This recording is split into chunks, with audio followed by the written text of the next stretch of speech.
Hello and welcome to TelecomTV. We are here in San Jose in California at ETSI NFV number 11, where all things ETSI and NFV are being discussed. And I'm with Cliff Young, who is the founder and CEO of ClearPath Networks. Cliff, welcome. Glad to meet you. One thing you can say about telecoms is that it's never short of hype and it's never short of marketing verbiage. But we all know there's a big difference between the promises of marketing and the reality of the application and deployment of technology. I'd like to talk to you about something which I've heard quite a lot of this week, which is virtual CPE. It sounds as though it's easy, but we were talking off camera and you've explained to me that it most certainly isn't. So I'd like to begin by asking you, what is virtual CPE to begin with? And secondly, why is it such a challenge? Well, Martin, first of all, let me thank you for having me here on your program. Really appreciate the opportunity. And yes, virtual CPE is one of those acronyms that's been bandied about and kind of loosely defined, and we find that many in the industry are struggling to really understand, what is it exactly. It's kind of like NFE. It encompasses more than one specific use case, but a set of use cases.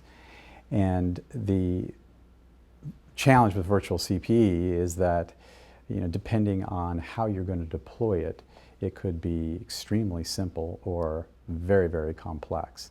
And what we're finding is that operators are finding out themselves as they get into these proof of concepts and field trials that, this is not without its challenges. And the challenges in particular are really around cost. Because if you can't deploy CPE virtually, why do it? If you're not really enabling dramatic step changes in the cost model, then the opportunities are pretty limited. But with virtual CPE, and of course with NFE, the opportunities are actually phenomenally great. There's a tremendous opportunity to really bridge the affordability gap that exists today within many market segments, the SMB, the distributed enterprise, and even within consumer services, where value-added service capabilities that are becoming critical today are not adopted because of affordability, generally the cost, the complexity, the challenges in understanding these kinds of capabilities. And operators are seeing a real opportunity here to not only move into new revenue opportunities, but to improve their core offerings with value-added, kind of differentiated services that can really transform their basic offerings that are becoming more and more commoditized and undifferentiated to really game-changing offerings. And that's really being brought about by new technologies in the NFE area that really enable this kind of transformation. Thank you. I think the clue probably, Cliff, is in, CPE, customer premises equipment. It's there, isn't it? Customer premises. Given the fact that the general trend globally towards virtualization, I assume it's not possible entirely to virtualize CPE because something is always going to have to be physically there in the premises in the first place. Is that correct? Yeah, that's certainly true. There are functions that are going to remain on the LAN side that should remain at the customer premise, and those functions don't necessarily have to be moved to the cloud. Where the opportunity is for the operator is to really gain agility in their ability to deploy functions from an operational perspective, but more importantly to improve customer choice, to be able to personalize these services and better align value with costs so that they can deliver a better proposition out to their end user customer. And that requires some fairly complex kinds of technologies, because what we see with virtualization in general is that there are some real cost barriers.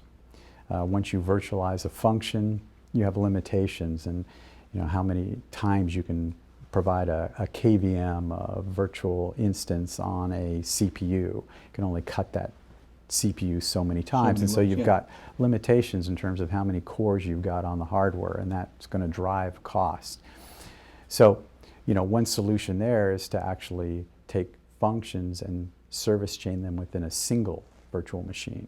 That can really bring costs down. Another challenge that operators face is that they want to add more and more choice for their customers. They end up facing more and more virtual network functions, which have associated virtual network function managers, as we know in ETSI terms, and that increases complexity. So the ability for an operator to have a more generic virtual network function manager that can support a whole range of virtual network functions certainly simplifies their deployment, reduces their overall infrastructure costs, removes a lot of complexity out of the deployment model.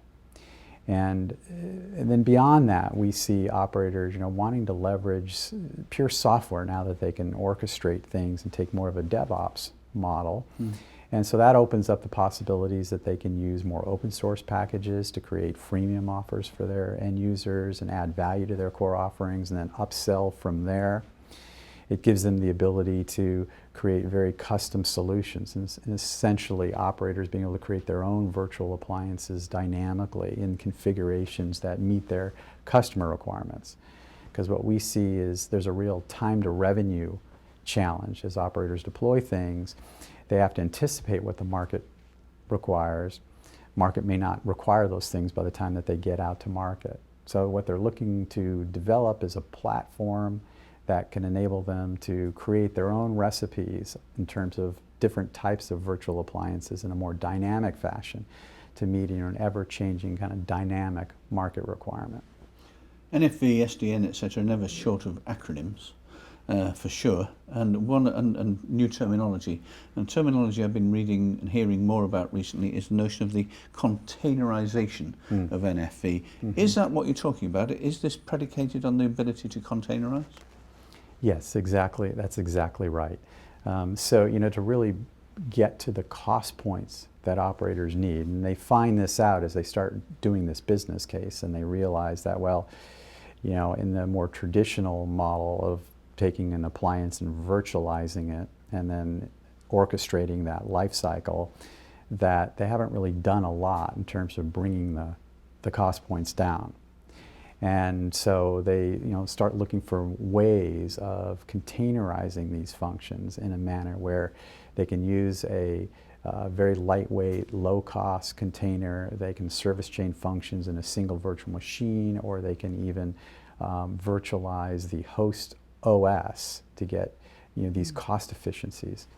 And that's an area that ClearPath is very differentiated, and we're focused on that primarily because it's all about driving costs and flexibility, agility for the operators, and containerization is really a great way to enable that.